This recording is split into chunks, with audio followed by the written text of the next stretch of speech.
ಕಳಸ ತಾಲೂಕಿನ ಕಳಸದ ನಾಡಕಚೇರಿಯಲ್ಲಿ ಕೆಲವು ತಿಂಗಳಿನಿಂದ ಯಾವುದೇ ಒಂದು ಕೆಲಸ ಕಾರ್ಯಗಳು ನಡೆಯುತ್ತಿಲ್ಲ. ಕಳಸ ತಾಲೂಕಿನ ಜನರು ದಿನ ನಿತ್ಯ ಪರದಾಡುವ ಸ್ಥಿತಿ ಹೆಚ್ಚಾಗಿದೆ. ಕಳಸ ಭಾಗದಲ್ಲಿದ್ದ ಹಳ್ಳಿಗಳಿಂದ ಜನರು ಬಂದು ಬೆಳಗಿನಿಂದ ಸಂಜೆಯ ತನಕ ಕಾದರೂ ಕಳಸದ ತಹಸೀಲ್ದಾರ್ ರವರ ಬೇಜವಾಬ್ದಾರಿತನ ನೋಡಿ ಕಳಸದ ಜನರು ಬೇಸತ್ತು ಹೋಗಿದ್ದಾರೆ. ಸತೀಶ್ ಎಂಬವರು ಸತತ 2-3 ತಿಂಗಳಿನಿಂದ ಕಚೇರಿ ಮನೆ ತಿರುಗಾಡಿ ಸೋತು ಹೋಗಿದ್ದೇನೆ ಎಂದು ಮಾಧ್ಯಮದ ಮುಖಾಂತರ ಅಳಲನ್ನು ತೋಡಿಕೊಂಡಿದ್ದಾರೆ. ಕಳಸದ ತಹಸೀಲ್ದಾರ್ ಇಂದು ಬಾ ನಾಳೆ ಬಾ ಅಂತ ಹೇಳಿ 3 ತಿಂಗಳಿನಿಂದ ಸತಾಯಿಸುತ್ತಿದ್ದಾರೆ. ಈ ವಿಷಯಡಿಸಿ ಮತ್ತು ಎಸಿ ಅವರ ಗಮನಕ್ಕೂ ತಂದಿದ್ದೇವೆ. ಆದರೂ ಯಾವುದಕ್ಕೂ ಈ ಅಧಿಕಾರಿ ಸ್ಪಂದಿಸುತ್ತಿಲ್ಲ. ಕಳಸ ಭಾಗದ ಜನರಿಗೆ ತುಂಬಾ ತೊಂದರೆ ಉಂಟಾಗುತ್ತಿದೆ. ಆದ್ದರಿಂದ ಮಾಧ್ಯಮದ ಮುಖಾಂತರವಾದರೂ ನಮಗೆ ನ್ಯಾಯವನ್ನು ದೊರಕಿಸಬೇಕಾಗಿ ವಿನಂತಿ. ಸತೀಶ್ ಕಾರ್ಗದ್ದೆ ಮತ್ತು ಹಂದಿಗುಡು ರಾಮಚಂದ್ರ ಹೆಬ್ಬಾರ್ ಆರೋಪಿಸಿದ್ದಾರೆ. ನೀವು ಡೈಲಿ ಬೆಳಿಗ್ಗೆ ಸಂಜೆ ದಿನ 1 ತಿಂಗಳಿಂದ ನೋಡ್ತಾ ಇದ್ದೀವಿ. ಇಲ್ಲಿ ನಾಡ ಕಚೇರಿ ಬರ್ತೀರಾ ಹೋಗ್ತೀರಾ? ಏನು ಸಮಸ್ಯೆ ಸರ್ ನಿಮ್ಮದು?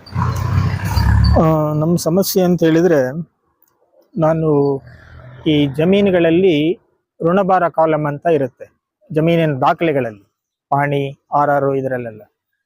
ಅದು ಸುಮಾರು 31ನೇ ಇಸ್ವಿಯಿಂದ ಈ ಕಡೆ ನಮ್ಮ ಇದರಲ್ಲಿ RTCಗಳಲ್ಲಿ KPS ಪ್ರಭು ಅಂತ ಒಂದು ಎಂಟ್ರಿ ಕಾಣುತ್ತೆ. ಅದು ನಮ್ಮ ಬ್ಯಾಂಕಿನ ವ್ಯವಹಾರಗಳಿಗೆಲ್ಲ ಸ್ವಲ್ಪ ತೊಂದರೆ ಆಗ್ತದೆ. ಋಣಭಾರ ಕಾಲಮ್ ಕ್ಲಿಯರ್ ಇರಬೇಕು. ಅದು ಹೋದ ವರ್ಷದವರೆಗೂ ಅದು ಪ್ರಾಬ್ಲಮ್ ಇರಲಿಲ್ಲ. ಈಗ ಏನಾಗಿದೆ ಅಂದ್ರೆ, ಬ್ಯಾಂಕಿಂಗ್ ರೂಲ್ ಪ್ರಕಾರ ಈಗ ಋಣಭಾರ ಕಾಲಮ್ ಅಲ್ಲಿ ಯಾವುದೇ ಎಂಟ್ರೀಸ್ ಇದ್ರು ಅದು ಕ್ಲಿಯರ್ ಇದ್ರು ಮಾತ್ರ ಲೀಗಲ್ ಒಪಿನಿಯನ್ ಇವೆಲ್ಲ ಆಗ್ತವೆ. ಇಲ್ಲದಿದ್ರೆ ಬ್ಯಾಂಕಿಂಗ್ ಪ್ರೋಸೆಸ್ ಆಗುದಿಲ್ಲ. ಸೊ ಅದನ್ನ ನಾನು ತೆಗ್ಸೋದಕ್ಕೋಸ್ಕರ ಈಗ ಕಳೆದ 26/7 ಹೋದ ವರ್ಷ ಜುಲೈ ತಿಂಗಳಲ್ಲಿ ನಾನು ಅರ್ಜಿ ಕೊಟ್ಟೆ, 23ನೇ ಇಸ್ವಿಯಲ್ಲಿ. ಇದನ್ನ ಆಧಾರ ಹಕ್ಕು ಖುಲಾಸೆ ಮಾಡಿಕೊಡಿ ಅಂತ ಹೇಳಿ. ಅದಕ್ಕೆ ನಮ್ದು ಸುಮಾರು ಒಂದು 11 ನಂಬರ್ಗಳು ಬರ್ತವೆ. ಅದರದ್ದು ನಂಬರ್ ಡೀಟೇಲ್ ಎಲ್ಲ ಇಲ್ಲಿದೆ. 317 4 326 ಹೀಗೆ ಇಷ್ಟು ನಂಬರ್ಗಳಿಗೆ ಎಂಟ್ರೀಸ್ ಬರುತ್ತೆ. ಇದನ್ನೆಲ್ಲ ತೆಗೆಯುವಂತ ಒಂದು ಅಧಿಕಾರ ನಮ್ಮ ಕಲ್ಲಿ ತಹಶೀಲ್ದಾರ್ ಇರೋದ್ರಿಂದ ಅವರ ಸಮಕ್ಷಮ ನಾವು ಒಂದು ಅರ್ಜಿ ಕೊಟ್ವಿ. ಯಾಕೆಂದ್ರೆ ಕಂದಾಯ ಇಲಾಖೆ ಅಧಿಕಾರಿಗಳಿಗೆ ನಾವು ಅದನ್ನ ಕ್ಯಾನ್ಸಲೇಷನ್ ಕೊಟ್ಟಿದ್ದೀವಿ. ಆ ಕೊಟ್ಟಿದ್ದ ಅರ್ಜಿ ಮೇಲೆ ವಿಲೇಜ್ ಅಕೌಂಟೆಂಟ್ ರಿಪೋರ್ಟ್ ಆಯ್ತು. ಅವರು ಬರೆದಿದ್ದಾರೆ, ಈ ತರ KPS ಪ್ರಭು ಅನ್ನೋರು ಈ ಊರಿನವರಲ್ಲ, ಅವರು ಬೇರೆ ಊರಿಂದ ಬಂದು. ಅದಕ್ಕಿಂತ ಮುಂಚಿತವಾಗಿ ಏನಾಗಿದೆ ಅಂದ್ರೆ, ಈ KPS ಪ್ರಭು ಅನ್ನೋರು ಈ ಹಿಂದೆ ಇಲ್ಲಿ ಯಾವುದೇ ಬ್ಯಾಂಕಿನ ವ್ಯವಸ್ಥೆ ಇರಲಿಲ್ಲ. ಅವಾಗ ಈ ತರ ಒಬ್ರು ಶ್ರೀಮಂತರುಗಳು ಯಾರಾದ್ರೂ ಫೈನಾನ್ಸ್ ಮಾಡ್ತಾ ಇದ್ರು. ಅದರಲ್ಲೂ ಈ ಪುಲ್ಕೆ ಸಾಹೇಬ್ರು, ಕಾರ್ಕಳ ಪುಲ್ಕೆ ಸಾಹೇಬ್ರ ಮಗ ಅಂತ ಹೇಳಿ ಇವರು KPS ಪ್ರಭು ಅಂತ ಹೇಳಿದ್ರು. ಅವರು ಬಾಳೆಹೊನ್ನೂರಲ್ಲಿ ಅಂಗಡಿ ಹಾಕೊಂಡು ಈ ಕಳಸ ಭಾಗದ ಜನಗಳಿಗೆ ಈ ಸಾಲಗಳನ್ನ ಕೊಡೋದು. ಅವತ್ತೇನಿತ್ತು ಅಂದ್ರೆ, ಆ ಸಾಲ ಕೊಡುವಂತ ವ್ಯವಸ್ಥೆಯನ್ನ ಈ ದಾಖಲೆಗಳಲ್ಲಿ ಎಂಟ್ರಿ ಮಾಡ್ತಾ ಇದ್ರು. ಯಾವುದು ಪಹಣಿ ಮತ್ತು RRಗಳಲ್ಲಿ ಎಂಟ್ರಿ ಮಾಡುವಂತ ಒಂದು ಕ್ರಮ ಇತ್ತು. ಅದೇ ಪ್ರಕಾರ ಇದನ್ನು ಕೂಡ ನಾನು ಈ ಪತ್ರ ತೋರಿಸ್ತಿದ್ದೀನಲ್ಲ, ಈ ಪತ್ರದಲ್ಲಿದೆ 17/31-32 ಅಂತ ನೋಡಿ ಇಲ್ಲಿದೆ. ಈ ಪತ್ರದ ಈ ರೀತಿ ಇಲ್ಲಿ 17/31-32 ಅಂತ ಇದೆಯಲ್ಲ, ಇದು ಈ ನಮ್ಮ ಅಜ್ಜ ಅದು ಬಂತಲ್ವಾ, ನಮ್ಮ ಅಜ್ಜ ಸಾಲ ತಗೊಂಡಿದ್ದಕ್ಕೆ ಈ ತರ ಪತ್ರದಲ್ಲಿ ಕಾಣಿಸ್ತಾ ಇದ್ರು. ಆದ್ರೆ ಈ ಪತ್ರ ಏನ್ ಹೇಳುತ್ತೆ ಅಂದ್ರೆ, 1931ನೇ ಇಸ್ವಿಯಲ್ಲಿ ಏನು KPS ಪ್ರಭು ಅನ್ನೋರ ಹತ್ರ ನಮ್ಮ ಅಜ್ಜ 6,000 ಸಾಲ ತಗೊಂಡ್ರು. ಅದಕ್ಕೆ ವರ್ಷಕ್ಕೆ ಅವತ್ತಿನ ಕಾಲದಲ್ಲೇ ರೇಟ್ ಆಫ್ ಇಂಟ್ರೆಸ್ಟ್ 6%, ಅದೇ ಶಾಲಿಯನ ಶಕ 6% ಅಂತ ಬಡ್ಡಿಯಲ್ಲಿ ತಗೊಂಡು ಅದಕ್ಕೆ 19 ವರ್ಷ ವಾಯಿದಿ. ಈ ಪತ್ರ ಕೂಡ ಅದರಲ್ಲಿ ಎಂಟ್ರಿ ಇದೆ ನೋಡಿ. ಇದರಲ್ಲಿ ನಾನು ಈಗೇನು ಅಂಡರ್ಲೈನ್ ಮಾಡಿದೀನಿ ಅದರಲ್ಲಿದೆ. ಆ 31ನೇ ಇಸ್ವಿಯಲ್ಲಿ ತಗೊಂಡಿದ್ದು ಸಾಲಕ್ಕೆ 19 ವರ್ಷ ಅಂದ್ರೆ 1950ನೇ ಇಸ್ವಿಗೆ ಆ ಸಾಲದ ವಿಷಯ ಮುಗಿಯಿತು. ಅಂದ್ರೆ ಆ ಪತ್ರದ ಅವಧಿ ಮುಗಿಯುತ್ತೆ. ಹೆಚ್ಚು ಕಡಿಮೆ ಅಲ್ಲಿಗೆ ತೀರುವಳಿ ಕೂಡ ಆಗಿರುತ್ತೆ ನನ್ನ ಪ್ರಕಾರ. ಅದ್ರ ಜೊತೆಯಲ್ಲಿ ಇನ್ನೊಂದು ವಿಷಯ ಏನಂತ ಹೇಳಿದ್ರೆ, 1931ರಲ್ಲಿ ನನ್ನ ಅಜ್ಜನಿಗೆ ಅವರು ಸಾಲ ಕೊಡುವಾಗ ಆ ವ್ಯಕ್ತಿಗೆ, ಯಾರು KPS ಪ್ರಭು ಅನ್ನೋರಿಗೆ 65ನೇ ವರ್ಷ ಅಂತ ಇದರಲ್ಲೇ ಇದೆ, ಯಾವುದು ನಮ್ಮ ದಾಖಲೆಗಳಲ್ಲಿ ಇದೆ. 65 ವರ್ಷದ ಪುಲ್ಕೆ ಸಾಹೇಬರ ಮಗ KP ಶ್ರೀನಿವಾಸ್ ಪ್ರಭು ಎನ್ನವರು 65 ವರ್ಷ ಪ್ರಾಯ ಅನ್ನೋದು ಇದರಲ್ಲಿದೆ. ಅಲ್ಲಿಗೆ ಹೆಚ್ಚು ಕಡಿಮೆ ನಮ್ದು ಸಾಲ ತೀರುವಾಗಲೇ ಅವರಿಗೆ 19 ವರ್ಷ ಅಂತ ಹೇಳಿದ್ರೆ 80 ವರ್ಷದ ಮೇಲಾಗ್ತದೆ. ಸೊ ಅವರು ಈಗ ಬದುಕಲಿಕ್ಕೆ ಸಾಧ್ಯವೇ ಇಲ್ಲ. ಆಮೇಲೆ ಅವರು ಈ ಊರಿನವರು ಕೂಡ ಅಲ್ಲ, ಅವರು ಕಾರ್ಕಳದವರು, ಬಾಳೆಹೊನ್ನೂರಲ್ಲಿ ಅಂಗಡಿ ಹಾಕೊಂಡಿದ್ರು, ಈ ಭಾಗದಲ್ಲಿ ಸಾಲ ಕೊಡ್ತಾ ಇದ್ರು.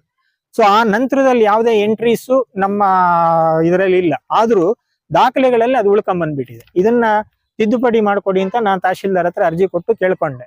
ಅದಕ್ಕೆ ಅವ್ರದ್ದು ವಿಲೇಜ್ ಅಕೌಂಟೆಂಟ್ ರಿಪೋರ್ಟ್ ಆಯ್ತು, ಮತ್ತೆ ಗ್ರಾಮಸ್ಥರ ಮಹಜೀರ್ ಅಂತ ಹೇಳಿ ಮಾಡ್ತಾರೆ ಅವರು ಇಲಾಖೆಯವರು, ಆ ಮಹಜೀರ್ ಆಯ್ತು. ಅದಕ್ಕೆ ಪಂಚನಾಮೆ, ಅದಕ್ಕೆ 4 ಜನ ಸಾಕ್ಷಿಗಳು ಸೈನ್ ಮಾಡಿಸಿ ಕೊಟ್ವಿ. ಅದರ ನಂತರ ರಾಜಸ್ವ ನಿರೀಕ್ಷಕರು RI ಅವರದ್ದು ರಿಪೋರ್ಟ್ ಆಯ್ತು. ನಂತರದಲ್ಲಿ ಶಿರಸ್ತೇದಾರದ ರಿಪೋರ್ಟ್ ಆಯ್ತು. ಆಗ ಇವರು ಈ ಹಿಂದೆ ಮಂಜುನಾಥ್ ಅಂತ ಹೇಳಿ ತಹಶೀಲ್ದಾರ್ ಇದ್ರು, ಅವರು ಕೂಡ ಅವರ ಟೈಮಲ್ಲಿ ಈ ದಾಖಲೆಗೆ 60 ವರ್ಷದ ಇಸಿ ಬೇಕು ಅಂತ ಹೇಳಿದ್ರು, ಇಸಿ ದಾಖಲೆ. ಸೊ ಆಮೇಲೆ ಮೂಡಿಗೆರೆಗೆ ಹೋಗಿ ಆ 60 ವರ್ಷದ ಇಷ್ಟು ಪಾಣಿಗಳದ್ದು, ಸುಮಾರು 11 ಪಾಣಿ ಇದೆ, ಇಷ್ಟು ಪಾಣಿಗಳದ್ದು 60 ವರ್ಷದ ಇಸಿ ತೆಗಿಬೇಕಾದ್ರೆ ಎಷ್ಟು ಖರ್ಚು ಮತ್ತೆ ಎಷ್ಟು ಸಮಯ ಬೇಕಾಗತ್ತೆ ಹೇಳಿ. ಆದ್ರೂ ನಾನು ಅದಕ್ಕೆ ಬರುವಂತ ಸರ್ಕಾರಿ ವೆಚ್ಚ, ಅವಾಗ ನನಗೆ ಬರೀ ಸರ್ಕಾರಿ ವೆಚ್ಚನೇ ಒಂದು 3,000 ರೂಪಾಯಿ ಆಗಿದೆ. 3,000 ರಿಂದ 4,000 ರೂಪಾಯಿ ಗವರ್ಮೆಂಟ್ ಫೀಸು. ಮತ್ತೆ ಇನ್ನು ಅವ್ರು ತೆಕ್ಕೊಟ್ಟವರಿಗೆ ಅದು ಇದು ಅಂತೇಳಿ ಸುಮಾರು ಒಂದು 5,000-6,000 ರೂಪಾಯಿ, ಮತ್ತೆ ಅದಕ್ಕೊಂದು 15 ದಿನ ಸಮಯ ತಗೊಂಡು ಕೊನೆಗೆ ಅದನ್ನ ತಂದ್ಕೊಟ್ಟೆ. ಯಾಕೆಂದ್ರೆ ಅಧಿಕಾರಿಗಳು ಕೇಳಿದಾಗ ನಾವು ತಂದ್ಕೊಡ್ಲೇಬೇಕು, ತಂದ್ಕೊಟ್ಟಾಯ್ತು. ಸೊ ಅವ್ರು ಅದನ್ನ ಏನ್ ಮಾಡಿದ್ರು ಅಂದ್ರೆ ಅದನ್ನ ಪರಿಶೀಲನೆ ಮಾಡಿ ಅವ್ರ ವ್ಯಾಪ್ತಿಗೆ ಕಷ್ಟ ಆಗುತ್ತೆ ಅಂತೇಳಿ ಅವರು ಎಸಿಗೆ ಅದನ್ನ ರಿಪೋರ್ಟ್ ಮಾಡಿದ್ರು. ಎಸಿ ಸಾಹೇಬ್ರು ಅವಾಗ ರಾಜೇಶ್ ಅಂತ ಎಸಿ ಇದ್ರು. ರಾಜೇಶ್ ಅವ್ರ ನೋಡಿ, ಅದು ಇಲ್ಲಿಂದ ಇಮೇಲ್ ಮಾಡಿ ಕಳಿಸಿರುವಂತದ್ದು ಡಾಕ್ಯುಮೆಂಟ್ಸ್ ಅನ್ನು. ಆ ಇಮೇಲ್ ಡಾಕ್ಯುಮೆಂಟ್ಸ್ ಅನ್ನು ಕೂಡ ಕ್ಲೀನ್ ಆಗಿ ರೆಫರ್ ಮಾಡಿ ಅವರು ರಾಜೇಶ್ ಸರ್ ಅದಕ್ಕೆ ಆದೇಶ ಮಾಡಿ ಕಳಿಸಿದ್ರು. ಏನಂತ ಅಂದ್ರೆ ಇದನ್ನ ಕಂದಾಯ ಅದಾಲತ್ನಲ್ಲಿ ಆಯಾ ತಾಲೂಕು ಕೇಂದ್ರಗಳಲ್ಲಿ ಕಂದಾಯ ಅದಾಲತ್ ಮಾಡಿ, ಕಂದಾಯ ಅದಾಲತ್ನಲ್ಲಿ ಇದನ್ನ ಕರೆಕ್ಷನ್ ಮಾಡಿಕೊಡಿ, ರದ್ದುಗೊಳಿಸಿ ಕೊಡಿ ಅಂತ ಹೇಳಿ ಅವ್ರು ಆದೇಶ ಮಾಡಿಕೊಟ್ಟಿದ್ದಾರೆ. ಆ ಆದೇಶದ ಪ್ರತಿ ನಾನು ಇವತ್ತೇನು ಸರ್ಟಿಫೈಡ್ ಕಾಪಿ ಕೇಳಿದ್ದೀನಿ ಅದರಲ್ಲಿದೆ. ಅದು ಇವತ್ತು ಸಾಹೇಬ್ರು ಇಲ್ಲದೆ ಇರೋದ್ರಿಂದ ನಂಗೆ ಅದು ಲಭ್ಯ ಆಗಿಲ್ಲ. ಸೊ ಆ ರೀತಿ ಅವ್ರು ಆದೇಶ ಮಾಡಿದ್ದಾರೆ. ಆ ಆದೇಶ ಆದ್ಮೇಲೆ ಈಗಿರೋ ಬಸವರಾಜ್ ಅವರು ಬಂದ್ರು, ಯಾರು ಎಸಿ ಆದೇಶ ಮಾಡಿದ್ಮೇಲೆ. ಇವ್ರ ಟೇಬಲ್ ಅಲ್ಲಿ 2 ತಿಂಗಳಿಂದ ಆ ಫೈಲ್ ಇದೆ, ಯಾವುದು ನಮ್ಮ ಫೈಲ್. ಇವರಿಗೆ ಪದೇ ಪದೇ ಹೋಗಿ ಕೇಳಿದಾಗ್ಲೂ ನಾನು ಅವ್ರಿಗೆ ಹೇಳ್ತಾ ಇದ್ದೆ, ನಂಗೆ ಮಾರ್ಚ್ ತಿಂಗಳ ಒಳಗಡೆ ಈ ಫೈಲ್ ರೆಡಿ ಆಗ್ಬೇಕು ಸ್ವಾಮಿ, ನನಗೆ ಬ್ಯಾಂಕಿನ ವ್ಯವಹಾರಕ್ಕೆಲ್ಲ ತೊಂದರೆ ಆಗ್ತದೆ ಅಂತೇಳಿ. ಆಯ್ತು, ಅದ್ ತನ್ರಿ ಇದ್ ತನ್ರಿ ಅಂತ ಹೇಳ್ಕೊಂಡು ಎಸಿ ಆದೇಶ ಮಾಡಿದ ಮೇಲೆ ಇವರು ಯಾವುದೇ ಬೇರೆ ದಾಖಲೆಗಳನ್ನು ಕೇಳೋದು ಸರಿಯಲ್ಲ. ಆದ್ರೂ ಮತ್ತೆ ಇವರು ಮತ್ತೊಂದು ಅಫಿಡವಿಟ್ ಆಗ್ಬೇಕು ಅಂದ್ರು, ತಂದ್ಕೊಟ್ಟೆ. ಆಮೇಲೆ ಅವ್ರಿಗೆ ನೋಟಿಸ್ ಮಾಡ್ಬೇಕು ಅಂದ್ರು ಪಾರ್ಟಿ. ನಾನು ಯಾರಿಗೆ ಸರ್ ನೋಟಿಸ್ ಮಾಡ್ತೀರಿ ಕೇಳಿದೆ. ಅವರು ಮತ್ತೆ ಯಾಕೆಂದ್ರೆ KPS ಪ್ರಭು ಅವರು ಅವಾಗಲೇ 65 ವರ್ಷ, ನೀವು ಯಾರಿಗೆ ಮಾಡಿದ್ರೆ ಅವ್ರಿಗೆ ಮಾಡ್ಬೇಕು ಅಥವಾ ಶಾಮ್ರಾರಿಗೆ ಮಾಡ್ಬೇಕು, ಸಾಲ ತಗೊಂಡವ್ರಿಗೆ. ಅವರಿಬ್ರು ಹೋಗಿ ಮೇಲೆ ಹೋಗಿ ತುಂಬಾ ಸಮಯ ಆಗಿದೆ, ನೀವು ಯಾರಿಗೆ ನೋಟಿಸ್ ಮಾಡ್ತೀರಿ ಅಂತ ಅವ್ರನ್ನ ಕೇಳಿದೆ.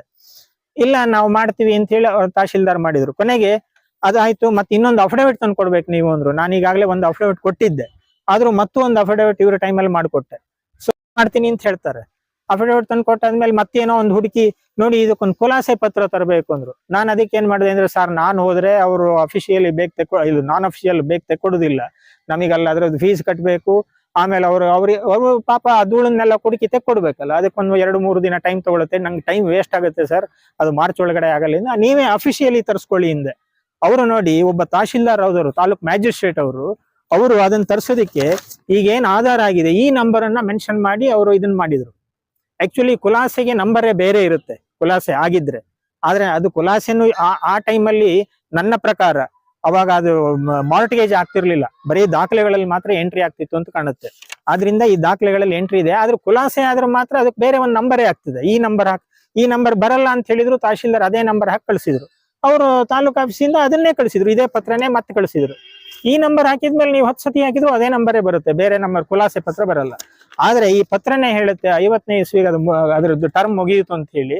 ಅದರ ಆಧಾರದ ಮೇಲೆ ಮತ್ತೆ ಎಸಿ ಏನ್ ಆದೇಶ ಮಾಡಿದರೆ ಇದನ್ನ ರದ್ದುಗೊಳಿಸಿ ಕಂದಾಯ ಅದಾಲತ್ನಲ್ಲಿ ಕ್ಲಿಯರ್ ಮಾಡ್ಕೊಡಿ ಅಂತ ಹೇಳಿ ಆ ಆದೇಶದ ಮೇಲೆ ಇವ್ರು ಮಾಡ್ಬೋದಿತ್ತು. ಆದ್ರೆ ಇವತ್ತಿಗೂ ಮಾಡಿಲ್ಲ. ಇವ್ರು ಮಾಡದೇ ಇರೋದ್ರಿಂದ ನನ್ನ ಬ್ಯಾಂಕಿನ ವ್ಯವಹಾರಗಳಿಗೆ ತುಂಬಾ ಅಡಚಣೆ ಆಗಿ ನಂದೀಗ ಆ ಲೋನ್ ಆಕ್ಚುಲಿ ನಾನು ಡಿಫಾಲ್ಟರ್ ಆಗಿ ಅದು ART ಅಂತ ಹೇಳಿ ಅವ್ರದ್ದು ಬ್ಯಾಂಕಿಂಗ್ ಸಿಸ್ಟಮ್ ಅಲ್ಲಿ ಒಂದು ಇದಿದೆ, ಅದಕ್ಕೆ ಹೋಗೋ ಇದು ವ್ಯವಸ್ಥೆಯಲ್ಲಿ ಇದೆ. ಅದು ನಂಗೆ ತುಂಬಾ ತೊಂದರೆ ಆಗ್ತಿದೆ. ಈ ತಹಶೀಲ್ದಾರ್ ಬರೀ ನಂದು ಫೈಲ್ ಅಲ್ಲ, ಇವರು ಇನ್ನೂ ಈ ರೀತಿ ಸುಮಾರು ಜನಗಳ ಫೈಲ್ಗಳನ್ನು ಕೂಡ ವರ್ಕ್ ಮಾಡದೆ ಅವರ ಟೇಬಲ್ ಅಲ್ಲಿ ಹಾಗೆ ಇಟ್ಕೊಂಡು ಕೂತಿದ್ದಾರೆ. ದಯಮಾಡಿ ಇದನ್ನ ನಾನು ಸಹ ನನ್ನ ವಿಚಾರ ಇಷ್ಟೇ, ನನ್ನ ಕೆಲಸ ಆಕ್ಚುಲಿ ಮಾರ್ಚ್ 15 ಒಳಗಡೆ ಮಾಡ್ಬೇಕಿತ್ತು, ಮಾಡ್ಲಿಲ್ಲ, ನಂಗೆ ತೊಂದರೆ ಆಗಿದೆ. ಅದೇ ರೀತಿ ಇನ್ನೂ ಸುಮಾರು ಅವ್ರ ಟೇಬಲ್ ಇರುವಂತ ಒಂದು 15-20 ಫೈಲ್ಗಳನ್ನ ಮಾಡಿಕೊಟ್ರೆ ಮುಂದಿನ ಜನಗಳಿಗಾರು ಸ್ವಲ್ಪ ಅನುಕೂಲ ಆಗುತ್ತೆ ಅಂತ ಹೇಳಿ ನನ್ನ ಅಭಿಪ್ರಾಯ. ಸೊ ಅದ್ರ ಜೊತೆ ನಾನು ಇನ್ನೊಂದು ಕೆಲಸ ಮಾಡಿದೆ ನೋಡಿ, ಇದು ನನಗೆ ಸರ್ ನಾನು ಎಸಿ ಸಾಹೇಬ್ರಿಗೆ ದಿನ ಫೋನ್ ಮಾಡ್ತಾ ಇದ್ದೆ, ಈಗಿನ ಎಸಿ ಸಾಹೇಬ್ರಿಗೆ, ಸರ್ ಹಿಂಗ್ ಮಾಡ್ತಿದ್ದಾರೆ, ನಂಗೆ ಟೈಮಲ್ಲಿ ಮಾಡ್ಕೊಡ್ತಾ ಇಲ್ಲ ಅಂತ. ಪಾಪ ಅವರು ನಮ್ಮ ಇಲಾಖೆ ಆದೇಶ ಇದೆ ಮಾಡಪ್ಪ ಅಂತ ಹೇಳಿದ್ರು, ಇವ್ರು ಮಾಡ್ಲಿಲ್ಲ. ಸೊ ಇವೆಲ್ಲ ಏನಾಗುತ್ತೆ ಅಂದ್ರೆ ತೊಂದರೆ ಆಗ್ತಾ ಇದೆ. ಅದ್ರ ಜೊತೆಯಲ್ಲಿ ನಾನು ಒಂದು ಸರ್ಟಿಫೈಡ್ ಕಾಪಿಗೆ ಈಗಾಗಲೇ ಮೊನ್ನೆ 15ನೇ ತಾರೀಕು 15 ಮಾರ್ಚ್ ಅಲ್ಲಿ ಒಂದು ಅರ್ಜಿ ಕೊಟ್ಟಿದ್ದೀನಿ. ಸರ್ ನಿಮ್ ಕೈಯಲ್ಲಿ ಆಗೋದಿಲ್ಲ, ನಂಗೆ ಒಂದು ಸರ್ಟಿಫೈಡ್ ಕಾಪಿ ಕೊಡಿ, ನಾನು ACDCಗೆ ಇದನ್ನ ಕಂಪ್ಲೇಂಟ್ ಮಾಡ್ತೀನಿ ಅಂತ ಹೇಳಿ. ಅವ್ರು ಸರ್ಟಿಫೈಡ್ ಕಾಪಿ ಕೂಡ ನಂಗೆ ಇವತ್ತು ಕೊಡ್ತೀನಿ ಅಂತ ಹೇಳಿದ್ರು. ಇವತ್ತು ಅವರ ಕಚೇರಿಯಲ್ಲಿ ಇರಲ್ಲ.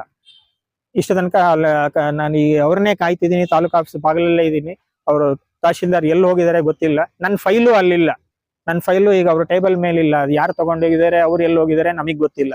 ಸೊ ಈ ರೀತಿ ಮಾಡಿದ್ರೆ ಜನಗಳಿಗೆ ಎಷ್ಟು ತೊಂದರೆ ಆಗುತ್ತೆ ಅನ್ನೋದನ್ನ ಅದು ಎಲ್ಲ ಇದು ಬರೀ ನನಗಾಗ ತೊಂದರೆ, ನನ್ನ ಒಬ್ಬಂದಲ್ಲ, ಇದು ಕಳಸ ಭಾಗದ ಎಲ್ಲಾ ಜನರಿಗೂ ಈ ತರ ತೊಂದರೆ ಆಗ್ತಿದೆ. ಇದನ್ನ ನಿಮ್ಮ ಮಾಧ್ಯಮದ ಮುಖಾಂತರ ಎಲ್ಲಾ ಕಡೆ ಪ್ರಚಾರ ಆಗಿ ಇದರ ಹಿರಿಯ ಅಧಿಕಾರಿಗಳು ಇದಕ್ಕೆ ಸೂಕ್ತವಾದ ಒಂದು ಕ್ರಮ ತಗೊಳ್ಬೇಕು ಅಂತ ಹೇಳಿ ಈ ಜೊತೆಯಲ್ಲಿ ಮನವಿ ಮಾಡೋದ್ರ ಜೊತೆಯಲ್ಲಿ ಇನ್ನೊಂದು ವಿಷಯ ಹೇಳಕ್ಕೆ ನಾನು ಇಷ್ಟಪಡ್ತೇನೆ. ಏನು ಅಂತ ಹೇಳಿದ್ರೆ, ಈ ತಹಶೀಲ್ದಾರ್ ಬಿಗಿ ಇಲ್ಲದೆ ಹೋದ್ರೆ ಅವರೇ ಮೇಯ್ನ್. ಈಗ ಮನೇಲಿ ಒಬ್ಬ ಯಜಮಾನ ಬಿಗಿ ಇಲ್ಲದೆ ಇದ್ರೆ ಮನೆ ಸದಸ್ಯರೆಲ್ಲ ಹಾಳಾಗ್ತಾರೆ. ಇಲ್ಲಿ ನಮ್ಮ ಕಚೇರಿ ಹಾಗೆ ಆಗಿದೆ. ಇವರಿಗೆ ಬರಕ್ ಒಂದ್ ಸಮಯ ಇಲ್ಲ, ಹೋಗಕ್ ಒಂದ್ ಸಮಯ ಇಲ್ಲ. ದಿನ ಆಕ್ಚುಲಿ ವರ್ಕಿಂಗ್ ಅವರ್ಸ್ ಆಫೀಸ್ದು 10 ರಿಂದ 5 ಗಂಟೆ. ಆದ್ರೆ ಈ ಮನುಷ್ಯ ಮಾಡೋದು ಸಾಯಂಕಾಲ ಬರೋದೇ 4:30ಗೆ. ಬಂದ್ಮೇಲೆ 5:30ಯಿಂದ ಇವರು ಕಾರ್ಯಕ್ರಮ ಸ್ಟಾರ್ಟ್. 5:30ಯಿಂದ 8:30, 9 ಗಂಟೆ. ಇದು ಯಾವ ತರ ವ್ಯವಹಾರ? ಆಕ್ಚುಲಿ ಆಫೀಸ್ ಟೈಮ್ 10 ರಿಂದ 5. ಯಾವುದೇ ಎಷ್ಟೇ ಮುಖ್ಯವಾದ ಕೆಲಸ ಇದ್ರೂ 5 ಗಂಟೆ ಒಳಗಡೆ ಮಾಡ್ಬೇಕು. ಆದ್ರೆ ಇವ್ರದ್ದು ಹಾಗಲ್ಲ, ಸಾಯಂಕಾಲ 5 ಗಂಟೆ ಮೇಲೆ ಕೆಲಸ. ಇದು ಯಾವ ರೀತಿ ಕೆಲಸ ಅನ್ನೋದು ನನ್ಗೆ ಗೊತ್ತಿಲ್ಲ. ಆಮೇಲೆ ಯಾವುದೇ ಇಲಾಖೆ ಸಿಬ್ಬಂದಿಗಳ ಮೇಲೆ ಇವರ ಕಂಟ್ರೋಲ್ ಇಲ್ಲ, ಯಾಕೆಂದ್ರೆ ಇವರೇ ಸರಿ ಇಲ್ಲ. ಇನ್ನು ಅವ್ರಗಳ ಮೇಲೆ ಕಂಟ್ರೋಲ್ ಹೇಗೆ ಅನ್ನೋದು ನನಗೆ ಗೊತ್ತಿಲ್ಲ. ಇವ್ರು ಎಷ್ಟು ಬೇಜವಾಬ್ದಾರಿ ಅಂದ್ರೆ ಇದನ್ನ ನಾನು ಮಾಧ್ಯಮದ ಮುಖಾಂತರ ಜನಗಳಿಗೆ ಗೊತ್ತಾಗಲಿ ಅಂತ ನಾನು ಹೇಳ್ತಾ ಇರುವಂತದ್ದು. ಈ ಹೋದ್ ತಿಂಗಳು ಹಾಗೆ ಇವ್ರದ್ದು ಸ್ಟಾಫ್ ಪೇಮೆಂಟ್ ಮಾಡಿಲ್ಲ ಇವರು 15ನೇ ತಾರೀಕುವರೆಗೆ. ಅವತ್ತು AC ಸಾಹೇಬರು ಇಲ್ಲೇ ಇದ್ರು ನಮ್ಮ ಆಫೀಸ್ ಎದುರುಗಡೆನೆ. ನಾನು AC ಸಾಹೇಬ್ರ ಎದುರುಗಡೆ, ಸಾರ್ ಇವ್ರಿಗೆ ಎಷ್ಟು ಬೇಜವಾಬ್ದಾರಿ ಅಂದ್ರೆ ನೋಡಿ, ಸ್ಟಾಫ್ ಪೇಮೆಂಟ್ ಮಾಡಿಲ್ಲ ಅಂತ ಹೇಳಿದ್ಮೇಲೆ ಆಮೇಲೆ 15ನೇ ತಾರೀಕು ಮೇಲೆ ಪೇಮೆಂಟ್ ಮಾಡಿದ್ದಾರೆ. ಸೊ ಇನ್ನು ಇನ್ಕ್ರಿಮೆಂಟ್ಸ್ ಕೆಲವುದೆಲ್ಲ ಅವ್ರದ್ದೆಲ್ಲ ಇರ್ತಾವಲ್ಲ ಆಫೀಸ್ ಮ್ಯಾಟರ್ಸ್, ಅದು ಯಾವುದಕ್ಕೂ ಇವ್ರು ಸಿಗ್ನೇಚರ್ ಮಾಡಿಲ್ಲ. ಇದು ಬರೀ ಜನಗಳ ಕೆಲಸ ಮಾತ್ರ ಮಾಡದೇ ಇರೋದಲ್ಲ, ಇವ್ರ ಅಫಿಷಿಯಲ್ ವರ್ಕ್ಗಳನ್ನು ಕೂಡ ಇವರು ನೆಟ್ಟಗೆ ಮಾಡ್ತಾ ಇಲ್ಲ. ಆಮೇಲೆ ಇವರು ಬಿಗಿ ಇಲ್ಲದೆ ಹೋದ್ರೆ ಇಡೀ ವ್ಯವಸ್ಥೆ ಹಾಳಾಗುತ್ತೆ. ಇದು ಜನಗಳಿಗೆ ತೊಂದರೆ ಆಗುತ್ತೆ. ಇದರ ಪರಿಣಾಮ ಏನಾಗುತ್ತೆ ಅಂದ್ರೆ ಸಾರ್ವಜನಿಕರ ಮೇಲೆ ಇದರದ್ದು ಪರಿಣಾಮ ಆಗ್ತದೆ. ದಯಮಾಡಿ ಇದನ್ನ ಒಂದು ಸರಿ ಮಾಡ್ಕೊಡ್ಬೇಕು ಅಂತ ಈ ಮೂಲಕ ನನ್ನ ವಿನಂತಿ. ಎಲೆಕ್ಷನ್ ಡ್ಯೂಟಿ ಬೇರೆ ಇದೆ ಸರ್. ಈಗ ಅವರು ತಹಸೀಲ್ದಾರ್ ಆಫೀಸಲ್ಲೂ ಬೇರೆ ಇರಲ್ಲ, ಕೆಲವು ಹಳ್ಳಿಗಳಿಂದ ಎಲ್ಲ ಬಂದಿರ್ತಾರೆ. ಅವ್ರಿಗೆ ಸಮಸ್ಯೆ ಆಗಲ್ಲ ಸರ್? ಸಮಸ್ಯೆ ಆಗುತ್ತೆ. ಇದು ಇಲ್ಲಿ ಕೋಡ್ ಆಫ್ ಕಂಡಕ್ಟ್ ಮತ್ತೆ ಎಲೆಕ್ಷನ್ ಡ್ಯೂಟಿ ಅನ್ನೋದು ಅದು ಒಟ್ಟು ವ್ಯವಸ್ಥೆಯ ಒಂದು ಭಾಗ ಅಷ್ಟೇ. ಆದರೆ ಈ ಕೋಡ್ ಆಫ್ ಕಂಡಕ್ಟ್ ಉಂಟು ಅಂತ ಹೇಳಿ ಪಬ್ಲಿಕ್ ವರ್ಕ್ ಮಾಡಬಾರ್ದು ಅಂತಾನೆ ಏನಿಲ್ಲ. ಅಲಾಂಗ್ ವಿತ್ ಪಬ್ಲಿಕ್ ವರ್ಕ್ ಇವರು ಎಲೆಕ್ಷನ್ ಡ್ಯೂಟಿ ಕೂಡ ಮಾಡಬೇಕು. ಆದರೆ ಕೆಲವಷ್ಟು ರಾಜಕೀಯ ಪ್ರಚಾರ ಭಾಷಣಗಳನ್ನ ಇವೆಲ್ಲ ಏನ್ ವ್ಯವಸ್ಥೆ ಇದೆ ಇದನ್ನ ಮಾತ್ರ ಮಾಡುವಾಗಿಲ್ಲ. ಬಿಟ್ರೆ ಅಫಿಷಿಯಲ್ ವರ್ಕ್, ಈಗ ಉದಾಹರಣೆ, ನನಗೆ ಇವತ್ತು ಎಲೆಕ್ಷನ್ ನಾಳೆ ಇದ್ರು ನಂಗೆ ಇವತ್ತು ಸಮಸ್ಯೆ ಬರ್ಬೋದು. ನಾನು ಅವಾಗ ಸಂಬಂಧಪಟ್ಟ ಅಧಿಕಾರಿಗಳ ಹತ್ರನೇ ಹೋಗ್ಬೇಕಾಗ್ತದೆ. ಅವಾಗ ಅವ್ರು ಮಾಡ್ಕೊಡ್ಲೇಬೇಕು. ಈಗ ಎಲೆಕ್ಷನ್ ಅಂತ ಹೇಳಿ ನೆವ ಹೇಳುವಾಗಿಲ್ಲ. ಯಾಕೆಂದ್ರೆ ನಮ್ಮ ಸಮಸ್ಯೆಯನ್ನ, ಈಗ ಕಾಯಿಲೆ ಬಂದ್ರೆ ಡಾಕ್ಟ್ರು, ಈ ಅಫಿಷಿಯಲ್ ಮ್ಯಾಟರ್ ಬಂದ ತಕ್ಷಣ ಕಂದಾಯ ಇಲಾಖೆ ಅಥವಾ ಇನ್ಯಾವುದೋ ಇಲಾಖೆಗಳು ಮಾಡ್ಕೊಡ್ಲೇಬೇಕು. ಅದಕ್ಕೆ ಚುನಾವಣೆ ವಿಷಯನ ಇಟ್ಕೊಂಡು ಕೂತ್ರೆ ಆಗಲ್ಲ ಸರ್. ಇದು ಸಾರ್ವಜನಿಕರಿಗೆ ತೊಂದರೆ ಆಗ್ತದೆ. ಚುನಾವಣೆಗೆ ಹೋಗ್ಬಾರ್ದು ಅಂತಲ್ಲ, ಚುನಾವಣೆ ಉದ್ಯೋಗನೂ ಮಾಡ್ಕೊಂಡ್ಲಿ, ಅದು ಮಾಡ್ಲೇಬೇಕು. ಆದ್ರೆ ನೋಡಿ, ನನಗೂ ಗೊತ್ತಿಲ್ಲ, ನಿನ್ನೆ ಗುಡ್ ಫ್ರೈಡೆ ಗವರ್ಮೆಂಟ್ ಹಾಲಿಡೇ. ಆದ್ರೆ ನನಗೆ ಮೊನ್ನೆ ಏನ್ ಹೇಳಿದ್ರು ಅಂದ್ರೆ, ನೀವು ನಾಳೆ ಬನ್ನಿ, ನಾನು ಸರ್ಟಿಫೈಡ್ ಕಾಪಿ ನಿನ್ನೆ ಕೊಡ್ತೀನಿ ಅಂತ ಹೇಳಿದ್ರು. ನಾನ್ ನಿನ್ನೆ ಬೆಳಗ್ಗೆಯಿಂದ ಬಂದು, ನನಗೂ ಗೊತ್ತು ಜನ ನೋಡ್ ನಗ್ತಾರೆ ಇವತ್ತು. ಯಾಕೆಂದ್ರೆ ರಜಾ ದಿನ ಕೂಡ ಈ ಭಟ್ರು ಬಂದು ಆಫೀಸ್ ಬಾಗಿಲಲ್ಲಿ ನಿಂತಿದ್ದಾರೆ ಅಂತ ಜನ ಆಡ್ಕೋತಾರೆ. ಆದ್ರೆ ನಂಗೆ ಇವ್ರು ತಹಶೀಲ್ದಾರೇ ಹೇಳಿದ್ದು, ನೀವು ನಾಳೆ ಬನ್ನಿ, ನಾನು ಕೇಸ್ ವರ್ಕರ್ ಪ್ರಕಾಶು ಇರ್ತಾರೆ, ಖಂಡಿತ ಷರತ್ತು ಇದ್ರು. ಷರತ್ತು ಪ್ರಕಾಶು ನಾವೆಲ್ಲ ಆಫೀಸಲ್ಲೇ ಇರ್ತೀವಿ, ಎಲೆಕ್ಷನ್ ಡ್ಯೂಟಿ ಇರುತ್ತೆ, ನಿಮಗೆ ಸರ್ಟಿಫೈಡ್ ಕಾಪಿ ಕೊಡ್ತೀನಿ ಅಂತ ನಿನ್ನೆ ಹೇಳಿದ್ರು. ನಿನ್ನೆ ಬಂದ್ರೆ ಇಲ್ಲಿ ಯಾರು ಇಲ್ಲ, ಎಲ್ಲ ಫುಲ್ ಬೀಗ ಹಾಕಿತ್ತು. ನಾನು ನಿನ್ನೆ AC ಕಂಪ್ಲೇಂಟ್ ಮಾಡಿದೆ. ಇದನ್ನ ನಾನು ರೈಟಿಂಗ್ ಕಂಪ್ಲೇಂಟ್ ಕೂಡ ಮಾಡಿದ್ದೀನಿ. ಇದನ್ನ AC ಸಾಹೇಬ್ರ ಗಮನಕ್ಕೆ, DC ಸಾಹೇಬ್ರ ಗಮನಕ್ಕೆ ತಂದಿದ್ದೀನಿ. ಸೊ ಯಾವ್ದು ಉಪಯೋಗ ಆಗ್ತಾ ಇಲ್ಲ. ಆಮೇಲೆ ಸಾಯಂಕಾಲ ಫೋಟೋ ಕೂಡ ತೆಗೆದಿದ್ದೀನಿ. ಇಲ್ಲ ಕಚೇರಿಯಲ್ಲಿ ಅವ್ರ ಜೀಪ್ ಇಲ್ಲಿ ಈ ಬದಿಯಲ್ಲಿ ನೋಡಿ, ಈ ಮರದ ಕೆಳಗಡೆ ಜೀಪ್ ಮೊನ್ನೆ ನಿಲ್ಸಿರೋದು. ಇದು ಯಾರದು ತಹಶೀಲ್ದಾರ್ ಜೀಪು ಮೊನ್ನೆ ನಿಲ್ಸಿದ ಜೀಪು ಇವತ್ತಿನ ಬೆಳಿಗ್ಗೆವರೆಗೂ ಅಲ್ಲೇ ನಿಂತಿತ್ತು. ಇಲ್ಲೆಲ್ಲ ಬೀಗ ಹಾಕಿತ್ತು.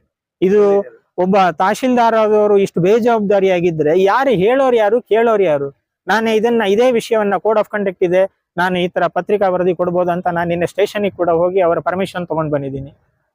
ನನಗೆ ಆಮೇಲೆ ಪರ್ಮಿಷನ್ ಅವ್ರು ಕೊಡದೇ ಇರಲಿ, ಇದು ನಮ್ಮ ಹಕ್ಕು ಅಂತ ನಾನು ತಿಳ್ಕೊಂಡಿದ್ದೀನಿ. ಯಾಕೆಂದ್ರೆ ನನಗೆ ಆಗೋ ಸಮಸ್ಯೆಯನ್ನ ನಾನು ಕೇಳುವಂತದ್ದು ನನ್ನ ಧರ್ಮ, ಕೇಳಲೇಬೇಕು. ಕೇಳುವಂತ ಇದರಲ್ಲಿ ಕೇಳುವಂತ ರೀತಿಯಲ್ಲಿ ಕೇಳ್ತಾ ಇದ್ದೀನಿ ಅಷ್ಟೇ. ಸತೀಶ್ ಕಾರಗದ್ದೆ, ನನ್ನ ತಂದೆ ಶಿವಶಂಕರ್ ರಾವ್ ಅಂತ ಹೇಳಿ, ನನ್ನ ಅಜ್ಜ ಶಾಮರಾವ್ ಮತ್ತು ಶ್ರೀನಿವಾಸರಾವ್ ಅಂತ ಅವರಿಬ್ಬರು ಅಣ್ಣ ತಮ್ಮ. ಹೀಗೆ ಕಾರಗದ್ದೆ ಕುಟುಂಬ ಅಂತ. TV ಮಾಧ್ಯಮದವರಿಗೆ ನಮಸ್ತೆ. ನಾನು ಹಂದಿಗೋಡು ರಾಮಚಂದ್ರಯ್ಯ ಅಂತ ಪುಡ್ತೆರೆಯ ಮಗ. ನಮ್ಮ ಮಿಸ್ಸಸ್ ಹೆಸರಿಗೆ ನಾವು ಹಿಂದೆ ಪರ್ಚೇಸ್ ಮಾಡಿದ್ದು. ಆ ಪರ್ಚೇಸ್ ಮಾಡೋದ್ರಲ್ಲಿ 1 ಎಕರೆ 18 ಗುಂಟೆ ಜಾಗ ಇತ್ತು. ಆ ನಂತರ ಅದು ಕೈ ಬರೋ ಪಾಣಿ ಎಲ್ಲ ಇದೆ ಇರೋದು. ಆ ನಂತರ ಕಂಪ್ಯೂಟರ್ ಪಾಣಿ ಬಂತು. ಕಂಪ್ಯೂಟರ್ ಫಸ್ಟಿಗೆ ಒಂದು 4-5 ವರ್ಷ ಅದು ಇತ್ತು, 1 ಎಕರೆ 18 ಗುಂಟೆನೇ ಇತ್ತು. ಈಚೆಗೆ ಅವ್ರು ಕಂಪ್ಯೂಟ್ರಲ್ಲಿ ಅದು ಮಾಡಬೇಕಾದ್ರೆ, ಎಂಟ್ರಿ ಮಾಡಬೇಕಾದ್ರೆ 10 ಗುಂಟೆ ಬಿಟ್ಟು ಹೋಗಿದೆ. ಅದಕ್ಕೆ 10 ಗುಂಟೆ ಬಿಟ್ಟು ಹೋಗಿದ್ದಕ್ಕೆ ನಾನು ಬೇಕಾದಷ್ಟೆಲ್ಲ ಒಟ್ಟು ಮಾಡಿ ಒಗ್ಗೂಡಿಸೋದೆಲ್ಲ ಎಷ್ಟಾಗುತ್ತೆ, ಯಾರ್ಯಾರು ಹೋಗಿದೆ, ಏನಾಗಿದೆ, ಅನ್ಯಕ್ರಂತ ಎಷ್ಟಾಗಿದೆ, ಎಷ್ಟು ಮಾರಾಟ ಆಗಿದೆ ಎಲ್ಲ ಕೊಟ್ಟು 10 ಗುಂಟೆ ಮಾಡಿಕೊಡ್ತೀನಿ ಅಂತ ಹೇಳಿದ್ದಾರೆ. ಅದು ಅದಾಲತಲ್ಲಿ ಇಟ್ಟು ಮಾಡಿಕೊಡ್ತೀನಿ ಅಂತ ಹೇಳಿದ್ದಾರೆ. ನಮ್ದು ಒಬ್ರದ್ದೇ ಅಲ್ಲ 40 ಜನಂದಿದೆ. ಅದು ಇಟ್ಟು ಮಾಡ್ತೀವಿ. ಹೋದ ತಿಂಗಳು 14ನೇ ತಾರೀಕಿಗೆ ಮಾಡ್ಕೊಡ್ತೀವಿ, ಅದೇ ಡೇಟಿಗೆ ಮಾಡ್ಕೊಡಿ ಅಂತ ಹೇಳಿದ್ರು.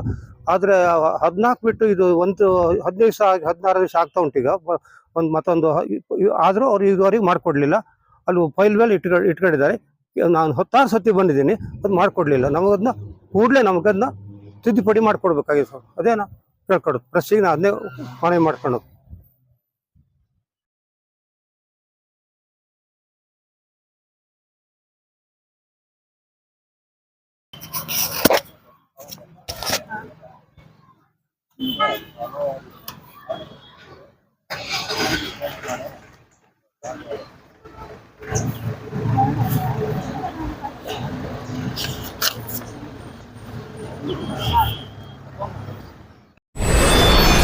ವಿಡಿಯೋ ನೋಡಿದ್ದಕ್ಕೆ ಧನ್ಯವಾದಗಳು. ಮುಂದಿನ ವಿಡಿಯೋದಲ್ಲಿ ಸಿಗೋಣ. ವಂದನೆಗಳು.